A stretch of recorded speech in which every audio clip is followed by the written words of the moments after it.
नमस्कार, मी श्वेता अंकले. तरुण भारतच्या न्यूज बुलेटिन मध्ये आपल्या सर्वांचे स्वागत. आता पाहूया ठळक घडामोडी. भारत पाकिस्तान युद्धविराम घोषणेनंतर 48 तासात दक्षिण काश्मीरमधील शोपियान जिल्ह्यामध्ये दहशतवादी आणि सुरक्षा जवानांमध्ये चकमक झाली. यात लष्कर तोयबाच्या 3 दहशतवाद्यांचा खात्मा झाला. या ठार झालेल्या दहशतवाद्यांकडून सुरक्षा यंत्रणांनी मोठा शस्त्रसाठा जप्त केला आहे. 13 मे रोजी शोपियानातील केलर इथल्या जंगलामध्ये सुरक्षा दलाने ही कारवाई केली होती. सीमेवरील गोळीबार बंद होताच सुरक्षा दलांनी जम्मू काश्मीरात दहशतवाद्यांना ठेचण्याचं काम सुरू केलं आहे. त्यात मंगळवारी सकाळी शोपियान जिल्ह्यामध्ये दहशतवादी आणि सुरक्षा जवान यांच्यामध्ये चकमक झाली. यात लष्कर तोयबाचा कमांडर शाहिद कुट्टे आणि अदनान शफीसह 3 दहशतवादी मारले गेले. यातील तिसरा दहशतवादी एहसान उल हक शेख हा पुलवामातील रहिवासी आहे. या दहशतवाद्यांकडून दारुगोळा, हत्यारे जप्त करण्यात आली आहेत. भारताने पाकिस्तानी दहशतवाद्यांवर चालवलेल्या ऑपरेशन सिंदूर यात्रेच्या यशाची माहिती भाजप तिरंगा यात्रेद्वारे लोकांना देईल. पक्षाच्या राष्ट्रीय नेतृत्वाच्या आवाहनावरून ही यात्रा राज्यातही काढली जाईल, अशी माहिती राज्यसभा सदस्य इरान्ना कडाडी यांनी पत्रकार परिषदेत दिली. ही तिरंगी यात्रा आज बुधवारी बेंगळुरूमध्ये अधिकृतपणे सुरू होणार असून 16 ते 19 दरम्यान बेळगाव जिल्ह्यात होणार आहे. ही यात्रा निपक्षपाती असेल. केवळ भाजप कार्यकर्तेच नाही तर माजी सैनिक, शेतकरी, समाजातील सर्व घटकातील नागरिक यामध्ये सहभागी होतील, अशी माहिती देण्यात आली. यावेळी भाजप महानगर अध्यक्षा गीता सुतारसह इतर पदाधिकारी उपस्थित होते. गोकाक तालुक्यातील कोण्णूर गावामध्ये कर्नल सोफिया कुरेशी यांच्या सासऱ्यांच्या घराची आरएसएस हिंदू धर्मीयांनी तोडफोड केल्याची खोटी बातमी सोशल मीडियावर पसरवणारा अनीस हुद्दीन नावाचा व्यक्ती ही मूळची कॅनेडियन असल्याचं कळलं आहे, असे जिल्हा पोलीस प्रमुख भीमाशंकर गुळेद यांनी सांगितले. बुधवारी त्यांनी बेळगावात पत्रकारांशी संवाद साधला. ही पोस्ट एक्स या सोशल मीडिया अकाउंटवर शेअर करण्यात आली होती आणि जिल्हा सोशल मीडिया नियंत्रण अधिकाऱ्यांनी याबाबत चौकशी सुरू केल्यानंतर ही पोस्ट डिलीट करण्यात आली आहे. त्याने ती पोस्ट मूळ कॅनडाहून प्रसारित केल्याचे कळते. जर तो भारतातील असेल तर त्याच्यावर कारवाई केली जाईल, असे त्यांनी सांगितले. संती बस्तवाड येथे सोमवारी घडलेल्या घटनेनंतर राज्याच्या महिला व बाल विकास मंत्री लक्ष्मी हेब्बाळकर यांनी मंगळवारी गावात भेट देत शांतता सभा आयोजित केली. बेंगळुरूहून थेट विमानतळावरून त्या गावात दाखल झाल्या आणि त्यांनी घटनास्थळाची माहिती घेऊन ग्रामस्थांशी संवाद साधला. यावेळी त्या म्हणाल्या की केवळ संयम आणि शांततेतूनच तोडगा निघू शकतो. समाजातील प्रत्येक घटकाने शांतता राखून प्रशासनास सहकार्य करणे गरजेचे आहे. या घटनेत दोषींवर कठोर कारवाई करण्याचे निर्देश दिले. बेळगाव महापालिकेतील अनुसूचित जाती आणि जमाती विद्यार्थ्यांसाठी खरेदी करण्यात आलेल्या 123 लॅपटॉप वितरण प्रसंगी झालेल्या अनियमिततेच्या विरोधात डॉ. बाबासाहेब आंबेडकर शक्ती संघटनेने आज बुधवारी महापालिका कार्यालयासमोर आंदोलन छेडले. या संदर्भात यापूर्वीही महापालिकेकडे तक्रार दाखल केली होती. मात्र अद्याप यावर कोणतीही कारवाई झाली नसल्याने त्यांनी नाराजी व्यक्त करून आपला रोष व्यक्त केला. आंदोलकांनी महापालिका आयुक्तांना निवेदन सादर करून या प्रकरणाची सखोल चौकशी करून दोषींवर कठोर कारवाई करण्याची मागणी केली. यावेळी लक्ष्मण कोळकर, यशवंत तळवार, शोभा केळगुडे, रमेश कोळकर, कस्तुरी निंगणवर आणि इतर कार्यकर्ते सहभागी झाले होते. बेळगाव शहराजवळील देसूर येथील ग्रीन पार्क येथे आपल्याला एनए लेआउट झालेले 30 बाय 40 फूट आणि 40 बाय 60 फूट या आकारातील रेसिडेन्शियल प्लॉट्स उपलब्ध आहेत. तेही 100% कायदेशीर, टाउन प्लॅनिंग अप्रुव्हल आणि केजेपी नंबर प्राप्त झालेले.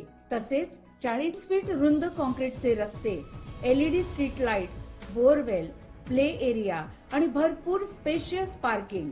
त्यामुळे हा प्रोजेक्ट नसून ही आहे भविष्यातील सुवर्ण संधी. अधिक माहितीसाठी आजच संपर्क साधा. Lokmanya reality, shop number 6, Krish resides, Somwarpeth, Tilakwadi, Belgaum. नवे पाऊल, नवा संकल्प लोकमान्य सोसायटी सादर करत आहे. लोकमान्य शुभारंभ ठेव योजना, जी देते तुमच्या ठेवीवर आकर्षक व्याज. ज्येष्ठ नागरिकांसाठी 0.5% अधिक व्याज. अधिक माहितीसाठी कॉल करा 1800-212-4050. लोकमान्य, जिथे पैसा वाढतो आणि नातं वृद्धिंगत होतं. येळ्ळूर वडगाव परिसरातील केएलई हॉस्पिटल रस्त्यावर मोठ्या प्रमाणात प्लास्टिक आणि इतर कचरा टाकण्यात येत आहे. हा कचरा थेट शेतांमध्ये जात असून यामुळे शेतकऱ्यांना मोठा त्रास सहन करावा लागतो. यामुळे शेतीचं नुकसान तर होतच, शिवाय नागरिकांच्या आरोग्यावरही परिणाम होत आहे. खास करून सकाळी जाणाऱ्या मॉर्निंग वॉकर्सना रस्त्यावरून ये-जा करताना दुर्गंधीचा सामना करावा लागत असून परिसरात आरोग्याची गंभीर समस्या निर्माण झाली आहे. शहरातील विविध खुल्या जागा, गटारे आणि रस्त्याच्या कडेला मोठ्या प्रमाणात प्लास्टिक कचरा टाकला जातो. वेळेवर उचल न झाल्यामुळे भटक्या जनावरांसाठी हा कचरा प्राणघातक ठरत आहे. प्रशासनाने त्वरित पावले उचलून कचरा टाकण्यावर बंदी घालावी आणि नियमित साफसफाईची व्यवस्था करावी, अशी जोरदार मागणी स्थानिक नागरिक आणि शेतकरी करत आहेत. देशात युद्धासारख्या आणीबाणीच्या परिस्थितीत तात्पुरत्या व्यवस्थापनासाठी तयारी व्हावी, यासाठी बेळगाव जिल्ह्यातील चिक्कोडी आणि बेळगाव परिसरात लवकरच मॉक ड्रिल आयोजित करण्याचे निर्देश जिल्हाधिकारी मोहम्मद रोशन यांनी दिले आहेत. या प्रात्यक्षिकाद्वारे नागरिकांमध्ये भयमुक्त वातावरण निर्माण करण्याचा प्रयत्न केला जाईल. आज बुधवारी जिल्हाधिकारी कार्यालयातील सभागृहात झालेल्या जिल्हा आपत्ती व्यवस्थापन प्राधिकरणाच्या बैठकीत जिल्हाधिकारी रोशन यांनी हे आवाहन केले. चिक्कोडी तालुक्यातील मांजरी येथे आज बुधवारी दुपारी 2च्या सुमारास वीज पडून नारळाचे झाड पेटल्याची घटना घडली. बुधवारी दुपारी विजांच्या कडकडाटासह वादळी वाऱ्यास सुरुवात झाली. यावेळी वीज शेतातील नारळाच्या झाडावर कोसळली. त्यानंतर नारळाच्या झाडाने पेट घेतला. आग भडकल्यानंतर मोठ्या प्रमाणात ठिणग्या उडू लागल्या.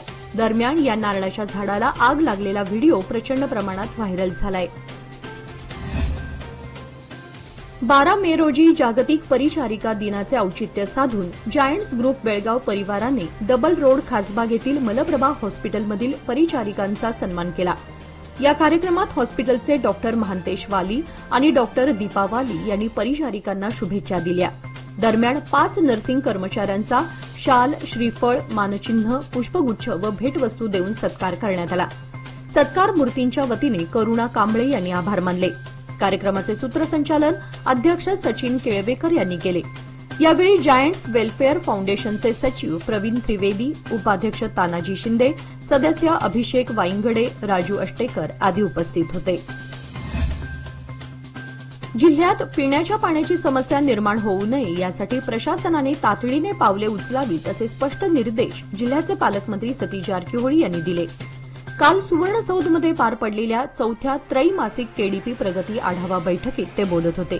त्यांनी सांगितले की जिथे पिण्याच्या पाण्याची कमतरता आहे तिथे टँकरद्वारे पुरवठा सुनिश्चित करावा. तसेच मेंढपाळांसाठी चाऱ्याची टंचाई भासू नये यासाठीही विशेष नियोजन करावे. शिवाय सरकारी हमी योजनांचा लाभ अधिकाधिक लोकांपर्यंत पोहोचावा यासाठी जनजागृती मोहीम राबवण्याचेही निर्देश त्यांनी दिले. राज्यात विविध भागात मान्सूनपूर्व जोरदार पाऊस पडत आहे. बेंगळूर, शिवमोगा, चिकमंगळूर आणि बागलकोट यासह अनेक जिल्ह्यात मंगळवारी पाऊस कोसळला. राजधानी बेंगळूरमध्ये जोरदार पाऊस पडल्याने अनेक भागात पाणी साचले होते. या काळात अनेक ठिकाणी वीज कोसळून 10 जणांचा बळी गेला. गदग जिल्ह्यामध्ये एक दुचाकीस्वार नाल्यात वाहून गेला, तर बेळगाव जिल्ह्यातील गोकाक तालुक्यात नाल्यातून वाहून जाऊन एक व्यक्ती ठार झाला. राज्यभरात वीज कोसळून अनेक जणांनी प्राण गमावले. त्यामुळे हवामान विभागाने पुढील 48 तासात आणखी पावसाची शक्यता जाहीर केली आहे. लोकमान्यच्या मुदत ठेव योजना म्हणजेच सुयोग्य कालावधीत सर्वोत्तम व्याजदर. आता तुमच्या गुंतवणुकीवर मिळवा 10.60% परतावा. अधिक माहितीसाठी आजच संपर्क करा 1800212405. लोकमान्य, प्रत्येक पावलावर तुमच्या सोबत. योजना फक्त सभासदांकरिता. नियम व अटी लागू. भारतीय कसोटी संघाचा कर्णधार रोहित शर्मा याने कसोटी क्रिकेटमधून निवृत्ती घेतल्यानंतर महाराष्ट्राचे मुख्यमंत्री देवेंद्र फडणवीस यांच्या वर्षा या निवासस्थानी भेट देऊन त्यांची सदिच्छा भेट घेतली.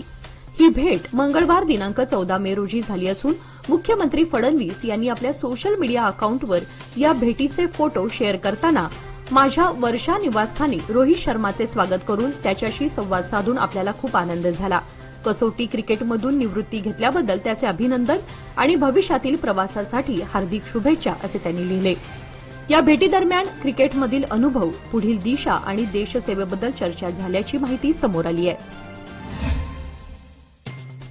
एमआयएम बेळगाव येथील रहिवासी, सेंट पॉल शाळेचे 1980च्या बॅचमधील विद्यार्थी तसेच 1986 साली जीआयटी बेळगावमधून यांत्रिकी अभियंता झालेल्या झेवियर चडीचाल यांना मिस्टर फिटनेस हा मानाचा किताब मिळाला आहे. हा सन्मान mister and missus senior fashion pageant India 2025च्या वय 55 वर्षांवरील स्पर्धेमधील ग्रँड फिनालेमध्ये प्रदान करण्यात आला. हा भव्य कार्यक्रम मुंबईतील वांद्रे येथे 10 मे रोजी आयोजित करण्यात आला होता. या कार्यक्रमाचे आयोजन पिच इव्हेंट्स या संस्थेच्या संस्थापिका व मालक रेखा देसाई यांनी केले होते. झेवियर चडीचाल यांना मिळालेल्या या सन्मानानिमित्त त्यांचे कुटुंबीय, मित्रमंडळी आणि बेळगाव परिसरातील नागरिकांनी त्यांचे कौतुक करून त्यांना शुभेच्छा दिल्या आहेत. चिक्कोडी शहर व परिसरात वादळी वाऱ्यासह मुसळधार दमदार पावसाने मंगळवारी सायंकाळी हजेरी लावली. अचानक सुरू झालेल्या पावसामुळे शहरातील नागरिकांची एकच धावपळ उडाली. अचानक विजेचा गडगडाट व वादळी वाऱ्यासह सुरू झालेल्या पावसाने नागरिकांना मिळेल त्या ठिकाणी आसरा घ्यावा लागला. रात्री उशिरापर्यंत पावसाची ही रिपरिप सुरूच होती. अचानक आलेल्या पावसामुळे चिक्कोडी शहरातील जनजीवन काही काळ विस्कळीत झाले. गेल्या 15 दिवसाच्या विश्रांतीनंतर मलिकवाड येथे मंगळवारी सायंकाळनंतर वादळी वाऱ्यासह मुसळधार पावसाने परिसराला झोडपून काढले. 27 डिसेंबर 2024 मध्ये यंकंची गावातील सेवानिवृत्त शिक्षिका सातव्वा विठ्ठल कांबळे या आपल्या घरी झोपेत असताना अज्ञात 2 व्यक्तींनी घरात घुसून सातव्वा यांना जीवे मारण्याची धमकी दिली होती. यावेळी त्यांच्याकडून 50 ग्रॅम सोन्याच्या 2 पाटल्या, 50 ग्रॅम सोन्याच्या 4 बिल्वर व रोकड 6,000 असा एकूण 6 लाख रुपयांचा ऐवज लांबवला होता. यासंबंधी सातव्वा कांबळे यांनी दिलेल्या तक्रारीवरून सिंदगी पोलिसात गुन्हा दाखल करण्यात आला होता. याचा छडा लागला असून यातील एकाला अटक करण्यात आली आहे. तसेच त्याच्याकडून 70 ग्रॅम सोन्याचे दागिने, 3 देशी पिस्तूल व 12 जिवंत काडतुसे हस्तगत करण्यात आली आहेत. शहरातील मध्यवर्ती असलेल्या अशोकनगरातील जागेचा वाद चांगलाच चर्चेत राहिला आहे. या वादात बळीचा बकरा ठरले गेलेले पालिका आयुक्त दीपक हरदी यांना सदर प्रकरण चांगलंच भोवल्याचं दिसत आहे. आजाराचं कारण सांगून आयुक्त दीपक हरदी हे दीर्घकालीन रजेवर गेले आहेत. 31 मे रोजी हरदी हे सेवानिवृत्त होणार आहेत. तत्पूर्वीच ते रजेवर गेल्याने पुन्हा पालिका वर्तुळात चर्चा सुरू झाली आहे. सध्या पालिकेच्या आयुक्त पदाचा प्रभार महसूल अधिकारी असलेल्या विवेक जोशी यांच्याकडे आला आहे. याचबरोबर आजचे बातमीपत्र इथे संपले.